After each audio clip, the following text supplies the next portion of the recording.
All right, my name is Sam. As you can see, I'm Asian. And what you need to know about Asians is most Asians cannot swim.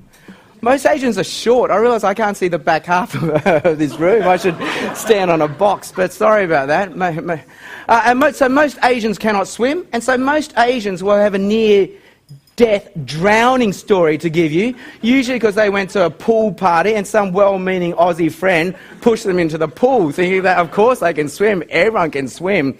I remember when I was in primary school, swimming lessons were compulsory, and I was the only kid in my class who could not swim, and the swimming teacher didn't know what to do with me. Up until then, everyone could swim. All she did was tell them to swim, and she didn't know what to do with me because I couldn't swim, so all she used to say was, swim, at me, as if that could help me swim. And I'm thinking, if I could swim, I would be doing it, but she would just say, swim.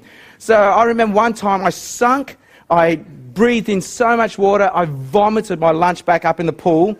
And so for the rest of the lesson, my lunch was doing laps around the pool, scaring out the other swimmers. But see, if someone is drowning, there's no point yelling, swim at them, because if they could swim, they would be swimming. And telling Christians to tell your friends about Jesus feels exactly the same, because you think, I will be telling my friends about Jesus if I knew how to do it. And yet every Sunday, every Bible story study, the application is really, we should be telling our friends about Jesus. And it just makes us feel guilty and powerless because we're thinking, I want to. It's not that I don't want to, just no one is showing me how. Someone needs to show me how to tell my friends about Jesus. So what I'm going to do tonight is share maybe 4 guidelines on how we can tell our friends about Jesus. These are 4 things that I have found helpful. I'm not saying they're the best ways. I'm not saying these are the only ways. I'm not saying you must do it my way or it's the wrong way. I'm just saying, hey, these are 4 good ways. You might have better ways. You might have other ways. I'm sure you do. But I'm just going to share 4 good ways that I have found to tell our friends about Jesus.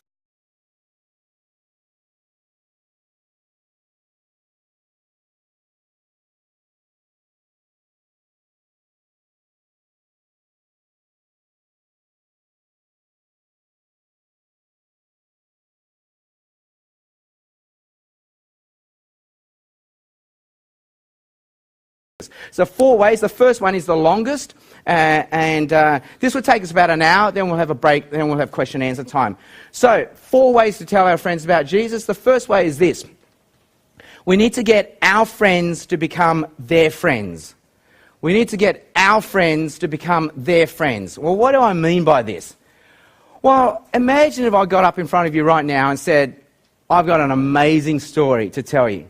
Last night, actually 2 nights ago, I was in Sydney and my wife and I were kicking back, watching TV, and this UFO landed in our backyard. A green man got out. He told us to come into the UFO, so we did. We went to the UFO, and he took us to his home planet, Jupiter. And then we got out. He showed us around Jupiter. We met his family, his friends. We had dinner with them in Jupiter.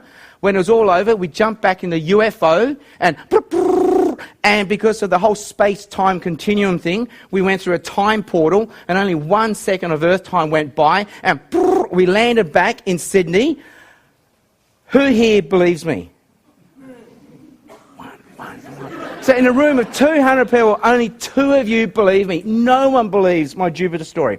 Let me tell you another amazing story.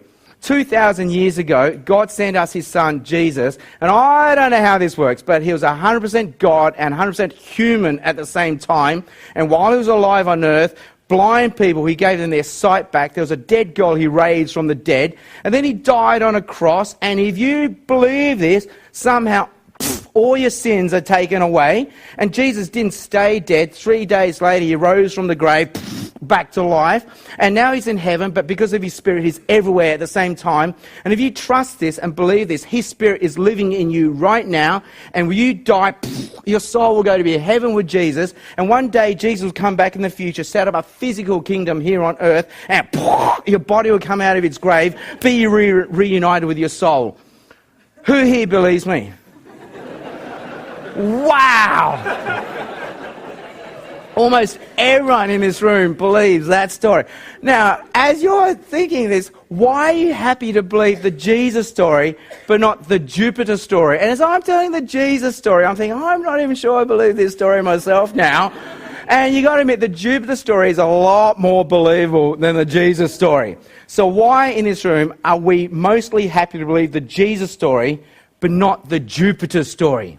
Why?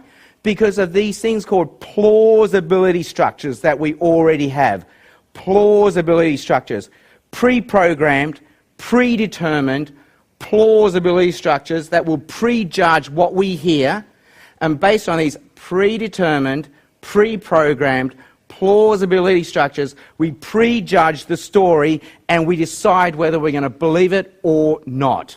So these plausibility structures will red flag an idea, bah, bah, bah, unbelievable, unbelievable, unbelievable, or green light on an idea, ding, ding, ding, believable, believable, believable. So as I'm telling you the Jupiter story, your pre-programmed, predetermined plausibility structures are red lighting everything I'm saying. I said, hey, 2 nights ago, this UFO landed in our backyard. Your plausibility structures are red flagging everything. Bah, bah, bah. Unbelievable, unbelievable, unbelievable. And then we went to the UFO, we went to the planet Jupiter, we got out and we had dinner there. Your plausibility structures going, bah, bah, bah. Unbelievable, unbelievable, unbelievable. And then we went through this space-time continuum, and because of the whole time portal thing, only 1 second of Earth time went by. Bah, bah, bah. Unbelievable, unbelievable, unbelievable. But as I'm telling you the Jesus story, your pre-programmed, predetermined plausibility structures are green-lighting everything. 2,000 years ago, God sent us his son Jesus, 100% God, 100% human. Bling, bling, bling, believable, believable, believable. And he died on a cross, and you put your trust in this, your sins are taken away. Bling, bling, bling, believable, believable, believable. And after he died, he came back to life 3 days later. Bling, bling, bling, believable, believable, believable. Wow. And now you think, well, where do we get these plausibility structures from? How do we get these pre-programmed, predetermined plausibility structures that prejudge what we hear, and based on that we decide to believe something as either true or false? Where do they come from? They come from 3 main sources. Our plausibility structures come from 3 main sources. Number 1, our community, the community that we belong to. Number 2, the experiences that we've had, And number 3, the facts, the data, and the evidence that we think exists to support the story. Community, experience, and the facts, data, and evidence. And out of these 3, which one do you think is the most important for determining whether we believe something or not? Community, experience, or facts, data, and evidence? It's community. Facts, data, and evidence are actually very weak in compelling belief. So let's say I said, hey, you know the UFO, it's still in my backyard in Sydney. Who here wants to come, catch a plane tonight, and see the UFO in my backyard? Anyone? So 5 people out of 200 are willing to jump on a plane, because the rest of you think, there's no UFO, what are you talking about? And even the 5 of you who want to come, let's say you came and the UFO was there and you saw it, you touched it, you felt it, you'd be thinking, no, this is an elaborate hoax. There's some other explanation of this. UFOs do not exist. And so you're thinking, facts, evidence, and data are very weak in compelling belief, and we easily explain them away. So let's go through it again. Now, the Jupiter story, right now, none of us belong in a community that believes in UFOs. The Jupiter story, right now, none of us have had a personal experience of UFOs. And the Jupiter story, right now, none of us believe there's enough facts, evidence, and data to support the Jupiter story. The Jesus story, right now, most of us here belong in a community that also believes the Jesus story. Right now, most of us have had a personal experience of Jesus in our life, and most of us believe there's enough facts, evidence, and data to support the Jesus story. And out of these 3, community is the most important. Whether we like it or not, rightly or wrongly, community is the most important. We have 3 children, and I remember when we had our second son, it took us a long time to work out what to name our second son. And every parent plays the same game. They want to name their kid a name that's not so common, like John, Peter, or David, but they don't want a name so weird and funky like Matthew with 3 T's and a silent Q. They want that name that's just right, just in the middle, not so common, not so weird and funky, just right, so that parents will think, wow, so people will think, wow, what a cool name. They must have really hip, trendy, edgy parents, hey? And so we decided, hey, what do we call him? Let's go Cooper. Cooper. Not common, not weird, not funky. So we named him Cooper. And that year, Cooper was a top 10 name in Australia. See, we belong in a community, whether we know it or not, and subconsciously we do what everyone around us does, and we believe what everyone around us believes. Community is the most important in determining beliefs. Now, who here in this room thinks that women have a right to vote? Women should be able to vote. Who here? Hands up, hands up. Everyone. Not everyone, boy. They warned me about Queensland. Okay, so wow. Okay, but almost everyone in this room, and we're all Bible-believing Christians, we believe women have the right to vote, right? But 100 years ago, had I asked you, none of us would have thought women have a right to vote. As Bible-believing Christians, it's a very community-determined belief. And Liechtenstein, only 30 years ago, had a referendum and said women have a right to vote. So it's a very community-determined belief. Who here thinks we have a right to bear weapons? Like we should be able to come here with concealed weapons. Wow, 3 people. Wow, the rest of you think, hey, I've got a concealed weapon. I'm just not going to let you know right now. But had we done this in America, in a room full of Bible-believing Christians, every hand would have gone up, hey? So it's a very community-determined belief. Who here believes, we have a right to free education, public education? The government should foot the bill. All right, so all the taxpayers have their hands down, all the students have their hands up, I see. Who here thinks we have a right to health, like public health? Government should foot the bill to health. We should have a safety net. Wow, almost. I say majority opinion. Who here thinks motorcyclists should wear helmets? It should be mandatory. It should be compulsory. Oh, okay, wow, almost everyone again. Bible-believing Christians, this is what we believe, hey. But if we went to America, Bible-believing Christians, who here believes in public health? Pfft, no one. They go, nah, this is my hard-earned money, my God-given money. I'm not going to give it to someone else who didn't work hard enough. Why should I pay for their health, their education? And then you say, hey, who here believes motorcyclists should wear a helmet? Everyone goes, no. It's their head. It's their right to choose what to do with their head. And it's not, who am I to tell them to do any otherwise? And besides, I'm not paying for their health care anyway, so so it doesn't matter. But it's a very community-determined belief. Community is very important. Let's say you came to this room tonight, and I said, this UFO landed in my backyard last night, and we went to the planet Jupiter. Who here believes me? And none of you believe me, because I'm the one schmuck who had that happen to him. But let's say you came in tonight, and I say, hey, this UFO landed in my backyard. We went to the planet Jupiter. And this half of the room said, yeah, that's exactly what happened to us the other night as well. We went to Jupiter. I thought that was you I saw in Jupiter. I just wasn't sure. I didn't want to raise my hand just in case. That would have been awkward. But wow, the same thing happened to us. This half of the room. Now, how are you guys feeling? So I think, whoa, this story is a bit more believable, isn't it? Now, let's say you come in tonight and say this UFO came, we went to Jupiter, and the whole room said, yeah, the same thing happened, and you're the one schmuck where it didn't happen to you. How are you feeling now? You think, wow, this is very believable. And the Bible makes the same claim. Peter says, I've seen Jesus risen from the dead, not just me, but the apostles, and not just the apostles, but 500 other people have seen Jesus risen. So not only is it true, but it's believable. There's a community of believers. Now let's say you run a church in a small regional town in Queensland, only a few thousand people in this town, and you run a youth group on Friday night, and they're just 3 teenagers who turn up every Friday night to youth group. How do you think your 3 teenage Christians are feeling? Like schmucks, we're the only 3 people in the whole town that believes this. It seems a little bit unbelievable, doesn't it? But once a year, you take your teenage Christians to a big convention where there are thousands of teenagers and they're moshing and they're worshipping Jesus and they love Jesus. Suddenly, as they're in the mosh pit, they're thinking, hey, this is a bit more believable. There are thousands of us out there now.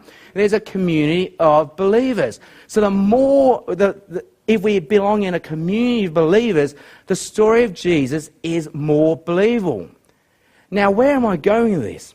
Normally when us Christians think, you know what, I'm going to tell my friends about Jesus. You know, I'm sick of this. I'm going to go out. I'm going to tell my friends about Jesus. I need some non-Christian friends, some non-Christian contacts. We go out and we go solo by ourselves to tell our friends about Jesus. So we say, that's it, I'm going to sign up for a soccer team, a book club, I'm going to meet some non-Christians, I'm going to be a Christian influence, and I'm going to tell them about Jesus. The problem with that is you join the book club in a room of 20. You're the one person in a room of 20 that believes a story about Jesus. You're the one schmuck. So the story might be true, but just comes across very unbelievable. In a room of 20, you're the one person that's had the personal experience of Jesus. So we go solo. So what we need to do is we need to merge our universes. We need to merge our universes and get our friends to become their friends. Typically, us Christians have 2 universes of friends. We have a universe of Christian friends, a universe of non-Christian friends. And when our Christian friends go off for a barbecue, we go off with them. When our non-Christians have a barbecue, we go off with our non-Christian friends for a barbecue. When our Christian friends go off to the movies, we go with them to the movies. When our non-Christian friends go off to the movies, we go with them to the movies. What we need to do is merge our universes and get our friends to become their friends. And so when our Christian friends have a barbecue, you say, hey, can I invite some of my work friends along to the barbecue?